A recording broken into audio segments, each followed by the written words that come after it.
റോഷിപാൽ, ഇന്നത്തെ കോൺഗ്രസ് നാളത്തെ ബി.ജെ.പി എന്നല്ല, ഇന്നലത്തെ കോൺഗ്രസ് ഇപ്പോഴേ ബി.ജെ.പി സ്ഥാനാർത്ഥിയായി നിൽക്കുന്ന കണ്ണൂരിലാണ് നമ്മൾ നിന്ന് സംസാരിക്കുന്നത്. അപ്പോൾ ഈ സി രഘുനാഥിന്റെ മാറ്റം, ധർമ്മടത്ത് സാക്ഷാൽ പിണറായി വിജയനെതിരെ മത്സരിക്കാനായി ഏറ്റവും കരുത്തനെന്ന് കെ സുധാകരൻ കണ്ടെത്തിയ കെ സുധാകരന്റെ വിശ്വസ്തൻ ഇപ്പോൾ ബി.ജെ.പി പാളയത്തിലാണ്.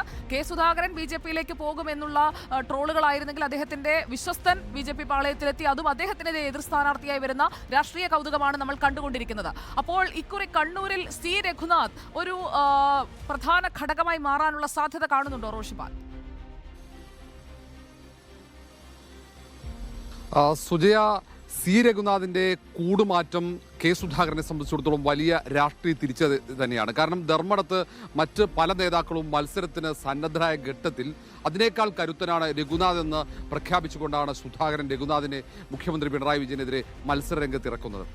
ഏതായാലും ആ രഘുനാഥ് തന്നെ ഒരു 3 വർഷം പിന്നിടുമ്പോൾ ബി.ജെ.പി പാളയത്തിലേക്ക് കൂടുമാറുന്ന ഒരു രാഷ്ട്രീയ കാഴ്ചക്ക് സാക്ഷ്യം വഹിച്ചു കണ്ണൂർ. ഏതായാലും സുധാകരൻ ബി.ജെ.പിയിലേക്ക് പോകുമെന്ന് CPM വ്യാപകമായി പ്രചരിപ്പിക്കുന്ന ഒരു സാഹചര്യം കൂടിയുണ്ട്. ഈ ഘട്ടത്തിൽ രഘുനാഥ് മത്സരിക്കുമ്പോൾ കഴിഞ്ഞ തവണ CK പത്മനാഭൻ കണ്ണൂരിൽ മത്സരിച്ച് നേടിയതിനേക്കാൾ വോട്ട് നേടുമോ എന്നത് ഏറ്റവും പ്രധാനപ്പെട്ട കാര്യമാണ്. കാരണം കണ്ണൂരിൽ ഒരു ത്രികോണ മത്സരത്തിനുള്ള സാഹചര്യം നിലവിലില്ല. അതുകൊണ്ട് തന്നെ അവിടെ ആ തരത്തിൽ വലിയൊരു മുന്നേറ്റം ഉണ്ടാക്കുക എന്നതാണ് BJP NDA യുടെ ഏറ്റവും പ്രധാനപ്പെട്ട ലക്ഷ്യം.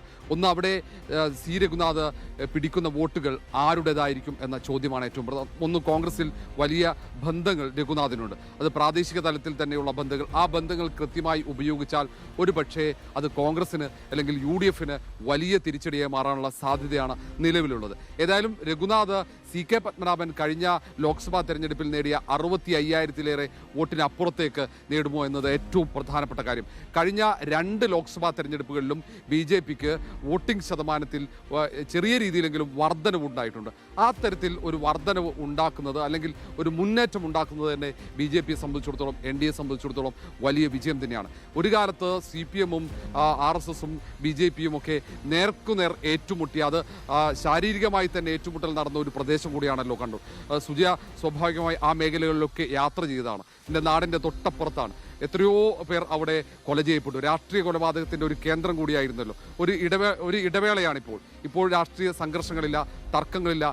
ആരും കാണാത്ത, ഒരിക്കലും സങ്കല്പിക്കാൻ പോലും കഴിയാത്ത സമാധാനമായിട്ടുള്ള ഒരു കണ്ണൂർ ജില്ലയാണ് ഇപ്പോൾ ഉള്ളത്. യാത്ര ചെയ്യുമ്പോൾ നേരിട്ട് ബോധ്യപ്പെടുന്ന കാര്യവുമാണ്. നമുക്ക് റോഷിയിലേക്ക് തിരിച്ചു വരാം. അതിനു മുൻപ് സി രഘുനാഥ് കോൺഗ്രസ് ആയിരുന്നു, ഇപ്പോൾ BJP ആണ്, BJPയുടെ സ്ഥാനാർത്ഥിയാണ്. എന്താണ് ഈ തെരഞ്ഞെടുപ്പിൽ സി രഘുനാഥിന്റെ പ്രതീക്ഷ? നോക്കാം. ഞങ്ങൾ മത്സരിക്കുന്നത് ഞാൻ ആദ്യം പറഞ്ഞതുപോലെ ജയിക്കാൻ തന്നെയാണ്.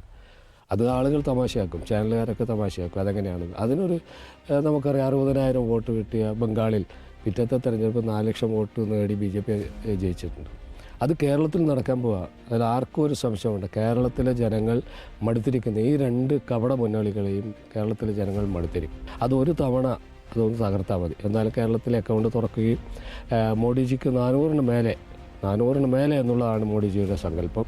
അത് ഇന്ത്യ രാജ്യത്തുണ്ടാകും. അപ്പോൾ കണ്ണൂരിൽ നിന്നുള്ള ഒരു MP മോദിജിയുടെ കരങ്ങൾക്ക് ശക്തി പകരാനുണ്ടാകും എന്നാണ് എൻ്റെ പൂർണ്ണ ആത്മവിശ്വാസം. കേരളത്തിലൊരു മാറ്റം ഉണ്ടാകും, കണ്ണൂർ പാർലമെൻറ്റിലൊരു മാറ്റം ഉണ്ടാകുന്നതാണ് എൻ്റെ പൂർണ്ണ വിശ്വാസം. ഓക്കെ റോഷിപാൽ, വലിയ ആത്മവിശ്വാസം സി രഘുനാഥ് മുന്നോട്ട് വയ്ക്കുന്നുണ്ടെങ്കിലും കണക്കുകൾ അത്ര ആത്മവിശ്വാസം നൽകുന്നതല്ല ഇതുവരെയുള്ളത്. ഇനിയിപ്പോൾ അങ്ങനെയാണെങ്കിൽ വലിയൊരു കുതിച്ചുചാട്ടം വോട്ടുകളുടെ എണ്ണത്തിൽ BJPക്ക് അവിടെ നേടേണ്ടിയിരിക്കുന്നു. അത് ഈ പറയുന്ന 10-38 ദിവസം കൊണ്ട് സാധ്യമാകുമോ എന്നുള്ളത് അവരാണ് തെളിയിച്ച് കാണിക്കേണ്ടത്. നമ്മുടെ വിഷയം അതല്ല.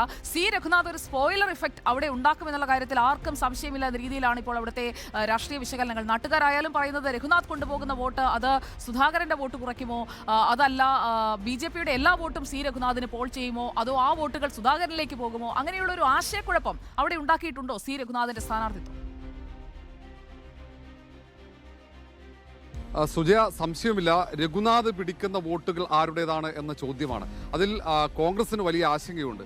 ഒന്ന്, BJPയുടെ ദേശീയ ലക്ഷ്യം, ദേശീയ തലത്തിൽ BJPയുടെ ഒരു പ്രധാനപ്പെട്ട ലക്ഷ്യം കോൺഗ്രസിനെ തകർക്കുക, കോൺഗ്രസിനെ ഇല്ലാതാക്കുക എന്നതാണ്.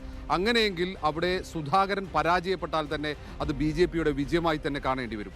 ഏതായാലും CPM കേന്ദ്രങ്ങളിൽ നിന്നും BJPക്ക് വോട്ട് കിട്ടുക അല്ലെങ്കിൽ രഘുനാഥിന് വോട്ട് പിടിക്കാൻ കഴിയുക അത്ര എളുപ്പമാകില്ല. കാരണം അവിടെ അത്രയേറെ വൈരാഗ്യം BJPയും CPM-ഉം തമ്മിലുണ്ട്. പക്ഷേ കോൺഗ്രസിന് അങ്ങനെയല്ല. കോൺഗ്രസിൽ നിന്ന് ഒരുപക്ഷേ സുധാകരൻ വിരുദ്ധരുടെ വോട്ടുകൾ ഏതെങ്കിലും തരത്തിൽ അത് സമാഹരിക്കാൻ രഘുനാഥിന് കഴിഞ്ഞാൽ അത് UDF വലിയ തിരിച്ചടിയാകും. അത് സുധാകരനെ സംബന്ധിച്ചിടത്തോളം അതിലുള്ള ആശങ്ക UDF ക്യാമ്പിലും സുധാകരനും അടക്കമുണ്ട്. അതുകൊണ്ട് രഘുനാഥ് സ്ഥാനാർത്ഥിയായതു മുതൽ തന്നെ വലിയ ജാഗ്രത UDF ക്യാമ്പിലുണ്ട്. എന്തായാലും ഒന്നുറപ്പാണ്, ഈ വെല്ലുവിളിയാകും NDA സ്ഥാനാർത്ഥിയായ രഘുനാഥ്. അത് UDF-നാണ് വെല്ലുവിളിയായി മാറാൻ കഴിയുക. 65,000-ന് മുകളിൽ വോട്ട് രഘുനാഥ് നേടിയാൽ തന്നെ, അല്ലെങ്കിൽ കഴിഞ്ഞ തവണ ലഭിച്ച വോട്ടിംഗ് ശതമാനത്തെക്കാൾ വോട്ടിംഗ് ശതമാനം വർദ്ധിച്ചാൽ തന്നെ അത് NDA-യുടെ വിജയമായി ഓക്കെ, കണക്കാക്കേണ്ടി റോഷിപാൽ വരും. നമുക്ക് അത് അല്ലമീനിലേക്ക്